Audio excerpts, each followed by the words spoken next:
Bonjour à tous, bienvenue dans cette nouvelle édition de l'Aqua Video Mag. Bonjour David. Bonjour Patrick, bonjour à tous. Alors, on va vous présenter ici en fait une présentation d'un aquarium récifal. Absolument, donc là on va présenter un petit peu un modèle qu'on a tâché de développer ensemble avec un fabricant avec qui on fait pas mal de choses maintenant. Il a développé pour nous certains modèles selon un petit peu la demande qu'on avait des clients et des particuliers en règle générale pour avoir quelque chose d'esthétique bien entendu, de pratique à l'entretien, ça c'est très important, et de fonctionnel également, c'est-à-dire où on peut intégrer toute la technique qui peut être nécessaire, y compris pour les plus exigeants. Je pense à des choses comme le complément automatique de l'évaporation, réacteur à calcaire, un refuge éventuellement qu'on est venu intégrer dans le meuble, toutes des petites choses que les passionnés apprécient et qui n'est pas toujours facile de mettre en place sur des aquariums classiques. C'est ça. Alors, on va peut-être déjà parler, pour commencer, des mensurations. Oui, alors bon, il existe évidemment dans différentes dimensions, mais pour vous donner une petite idée, celui qu'on a présenté là, il fait 1,30 m de longueur, il fait 80 cm de profondeur. Alors ça vaut la peine de peut-être faire une petite parenthèse sur la profondeur. C'est vraiment le facteur le plus important pour réaliser un beau décor. La longueur vient bien après. Il est beaucoup plus facile de réaliser un beau décor dans un bac profond sans qu'il ne soit nécessairement trop haut. Hein. Pour rappel, en général, notre bras dépasse rarement les 70 cm, ce qui fait qu'au-delà de 70, outre l'épaisseur de verre qui doit évidemment être augmentée, et au-delà de ça, on arrive souvent à des épaisseurs qui impliquent des écarts de prix importants. Donc le réel intérêt de ça, c'est effectivement la profondeur. Donc ici, il est présenté en 1,30 m. Il existe en standard en 1 m. On peut aller jusqu'à 1,60 m, voire au-delà. On vient d'en installer un récemment qui faisait 2,50 m de longueur, 1 m de profondeur et 80 cm d'auteur. Bon, meuble adapté, bien sûr. Meuble adapté. Donc là, en l'occurrence, c'est un meuble qui fait ici 1 m de haut. Nous, on l'a volontairement encore un peu surélevé pour le mettre à l'abri des éventuels caddies et chariots et poussettes qui pourraient passer dans le magasin. Mais sinon, celui-là, il fait effectivement 1 m de haut. Alors, important aussi, toute la structure du meuble est réalisée dans un matériau qui est en fait, on peut dire quelque part, une forme de PVC, c'est-à-dire que c'est totalement imputrescible. Il n'y a pas de bois, il n'y a pas de métal. C'est vraiment quelque chose, on pourrait presque l'immerger, le meuble, dans l'eau de mer, il ne bougerait pas. C'est important à souligner, bien sûr. Pour la durée de vie du meuble, c'est très important, bien entendu, puisque tout le monde connaît un petit peu le caractère agressif de l'eau de mer. Alors, bien entendu, au niveau technique, il y a tout ce qu'il faut pour le faire fonctionner, réacteur, etc. Oui, donc là, on va ouvrir ensemble le meuble après. Donc, on a un compartiment dans lequel on a prévu la réserve d'eau. Au-dessus de cette réserve d'eau, il y a la possibilité d'y mettre un groupe refroidisseur pour les gens qui souhaitent le placer dans un local qui serait relativement chaud en été.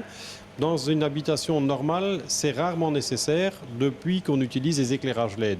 Ça, c'est important de s'y attarder aussi. Il faut savoir que les éclairages LED, contrairement à ce qu'on avait avant, c'est-à-dire les lampes T5 ou les HQI qui dégageaient énormément de chaleur, maintenant on a un système d'éclairage qui est performant, qui consomme beaucoup moins d'énergie que ce qu'on avait pour les HQI. Hein. C'est entre la moitié et le tiers de ce qu'on pouvait avoir pour les projecteurs HQI.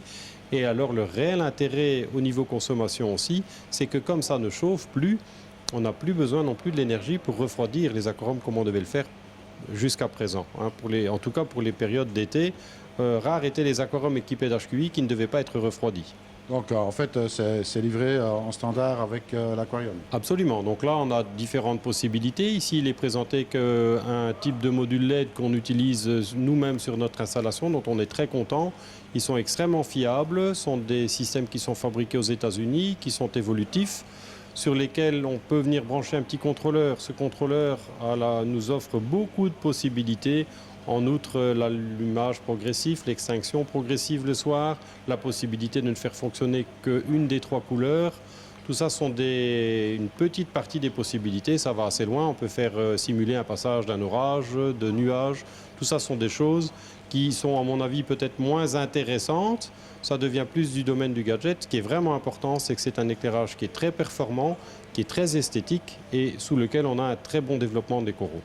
Bien sûr, c'est un aquarium que tu proposes à ta clientèle, je dirais en version standard, mais il y a toujours moyen de l'adapter avec d'autres systèmes si le client le souhaite. Ah bien sûr, oui, oui. Là on propose ici, on le montre avec différentes options possibles, je pense donc au refuge, des choses comme ça, mais ça reste quelque chose, c'est pas de la fabrication à la chaîne, ça veut dire qu'il y a beaucoup de possibilités.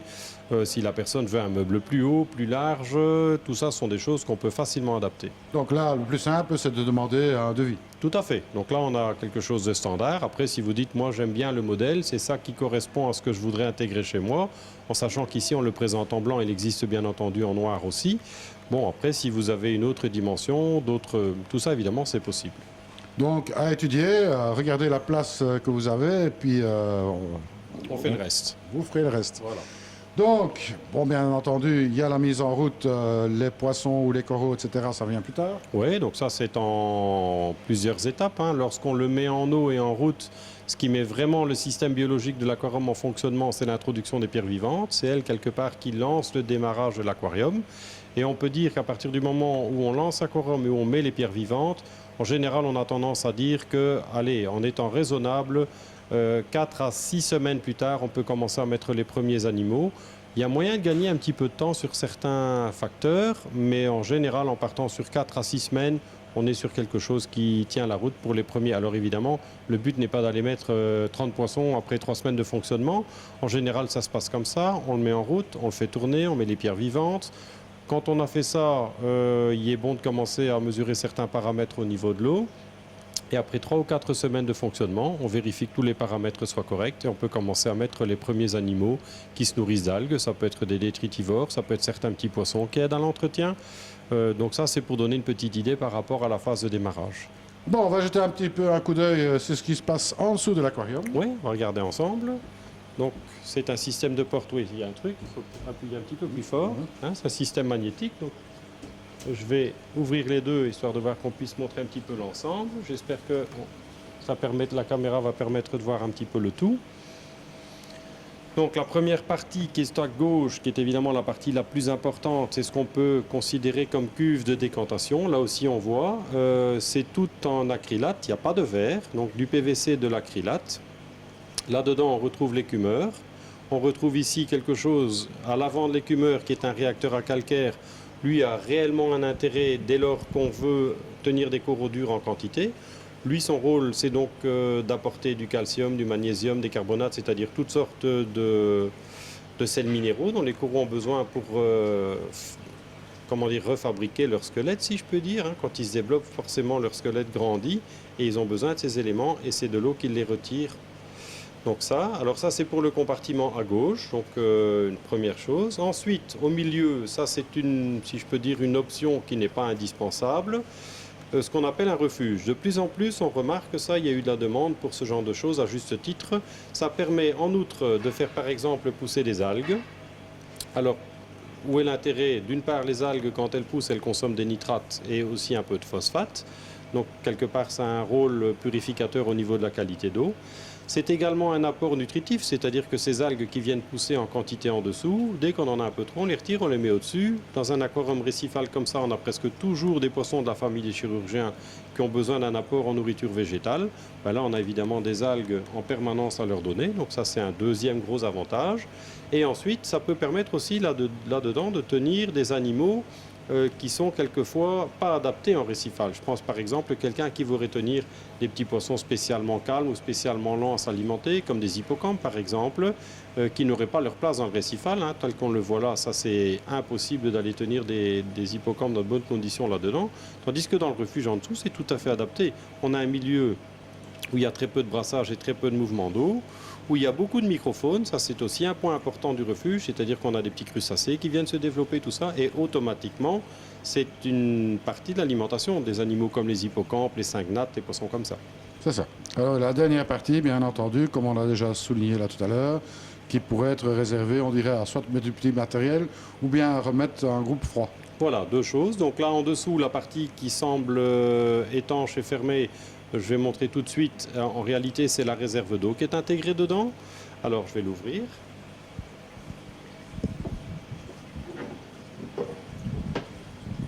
Voilà, donc là, on remarque la réserve d'eau qui se trouve là en dessous. Alors, là au-dessus, on a prévu l'espace pour venir mettre un groupe froid qui est adapté au volume d'eau de l'aquarium. Encore une fois, pour les gens qui ont des locaux dans lesquels il peut faire spécialement chaud l'été. En temps normal, dans une habitation qui n'a pas tendance à aller au-delà, je vais dire de 26-27 degrés pendant l'été, ce n'est pas indispensable de placer un groupe froid. Au-delà de ça, il faut le faire, puisque sinon on a évidemment une température qui va monter. J'ai envie de dire jusque 27-28 degrés, ça ne pose pas de problème pour les coraux. Au-delà de ça, ça commence à devenir problématique. Donc là, au-dessus, on a la possibilité de venir mettre le groupe froid sans qu'il y ait rien du tout à l'extérieur, tout est intégré. Et une dernière petite option, qui a aussi peut-être un intérêt dans certains cas, c'est une petite tablette coulissante qu'on est venu placer là. Ça veut dire que quand, par exemple, on n'a pas quelque chose à proximité, on peut venir faire les petits tests, les choses comme ça dessus, et poser un petit quelque chose. Et encore une fois, tout en PVC, c'est-à-dire matériaux qui résistent très très bien à long terme par rapport à l'eau de mer. C'est ça. Alors maintenant, reste quand même la question subsidiaire qui fera certainement peut-être plaisir ou pas plaisir, ça dépend. Hein. On a une idée du budget, bien entendu, sans les organismes vivants, puisque là, oui, c'est un petit peu difficile à établir. Mais je parle pour le matériel. Oui, pour le modèle tel qu'on le présente ici, ces dimensions-là, avec l'éclairage qu'on a là, on est dans un budget, après évidemment en fonction de ce qu'on va choisir comme option pour le brassage, on est sur quelque chose qui se situe entre 5 et 6 000 euros. Voilà. Donc et après, il faut rajouter bien sûr les pierres vivantes, le décor, voilà. les animaux éventuellement, ou bien les animaux. Mais quelque part, ça se fait un peu à la fois et ça fait aussi partie du plaisir. Ça permet de le voir un peu évoluer un peu à la fois. Un autre point qui est à mon avis important de s'y attarder, c'est la partie entretien. Beaucoup de gens qui ne connaissent pas viennent chez nous, disent voilà, c'est très beau monsieur, mais l'entretien, est-ce que c'est vraiment beaucoup d'entretien? Alors, la réponse, clairement, c'est non. On ne peut pas dire que ce soit beaucoup d'entretien, mais ça demande un entretien somme toute régulier. C'est-à-dire, qu'est-ce qu'on fait par exemple sur celui-ci? À l'exception du nettoyage des vitres, qui se font à l'aide d'un aimant. Donc pour ça, il ne faut même plus aller dans l'eau. On a maintenant des aimants très performants avec des lames qui marchent très bien. Il ne faut plus mouiller les mains pour aller nettoyer les vitres quand on veut le faire. À ça, donc, à part le nettoyage des vitres, il faut rajouter les changements d'eau. Alors quand on parle de changement d'eau, on conseille généralement de faire des changements d'eau de l'ordre de 10% du volume d'eau une fois par mois. Pour le volume qu'on a ici devant nous, ça représente une soixantaine de litres à peu près. Donc on retire 60 litres, on remet 60 litres. Le complément de l'évaporation se fait automatiquement, on ne doit pas s'en occuper. C'est-à-dire qu'on fait juste en sorte qu'il reste de l'eau dans la réserve, c'est tout. Alors, dernier point important, le gobelet de l'écumeur. Ça, c'est quelque chose, s'il est retiré, rincé une fois par semaine, c'est suffisant. Et il existe une évacuation sur cet écumeur qui permet de prolonger cela. C'est-à-dire celui qui dit, voilà, par exemple, je pars 3 semaines en vacances, c'est un problème. Eh bien, en réalité, pas du tout. Il faut simplement faire en sorte, avant votre départ, que la réserve d'eau, qui est assez importante, soit remplie, bien entendu, que le complément d'évaporation puisse se faire en permanence.